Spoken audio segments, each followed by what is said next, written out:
Je suis de Mancier, en EARL Massas. Nous exploitons en démarche HVE 130 hectares de céréales, maïs, tournesol, soja et 150 hectares de vignes. Les 150 hectares de vignes sont vinifiés entièrement dans notre chai et commercialisés par la biais de la filière viticole de Vivadour. En parallèle, nous mettons en bouteille une partie de la production pour apporter un peu de valeur ajoutée. Nous faisons aussi un peu de tourisme avec l'ouverture depuis 2 ans d'une cave et bar à vin dans notre village, ainsi que des gîtes et des chambres d'hôtes. Il ne va plus y avoir que 3 ou 4 exploitations par village. C'est sûr que c'est un problème. Moi j'ai la chance d'avoir 2 enfants, Robin 22 ans qui a un bac vitivinique et Lucas 18 ans encore aux études en BTS Vitivino. Lucas a continué ses études plutôt en œnologie. Robin va s'installer cette année. Il va reprendre 20 hectares de vignes qu'on a déjà en fermage. J'ai envie de reprendre l'exploitation familiale parce que c'est un bel outil. Le monde agricole est de plus en plus vieillissant et il n'y a pas trop de jeunes qui reprennent des exploitations. C'est important qu'il y ait un renouvellement de génération.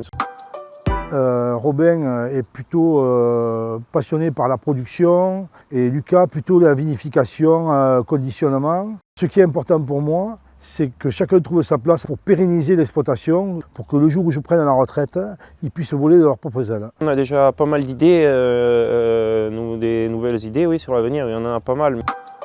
Ce que j'attends de Vivadour, c'est qu'elle continue à accompagner l'activité de mes enfants, comme elle a fait pour moi, ce qui m'a permis d'arriver là où je suis aujourd'hui.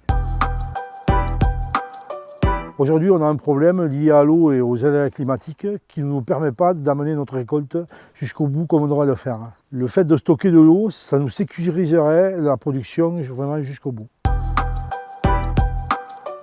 Nous avons pour projet d'agrandir un lac déjà existant sur l'exploitation, de créer un bassin pour pouvoir arroser la moitié de nos vignes en goutte à goutte, pour sécuriser la production et protéger contre le gel au printemps. Depuis quelques années, on constate de plus en plus d'aléas climatiques qui impactent de plus en plus les cultures et les récoltes.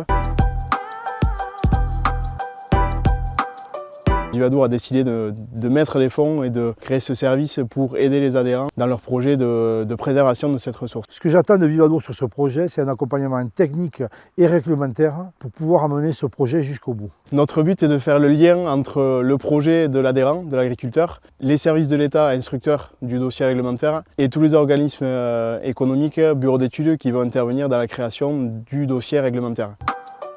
On identifie le projet de l'adhérent. Monsieur Garbaille nous a contactés il y a maintenant plus d'1 an. Aujourd'hui, ça se débloque. Nous avons fait la première phase de diagnostic préalable, donc les services de l'État sont passés sur son site. Nous attendons leur retour pour ensuite engager la phase opérationnelle.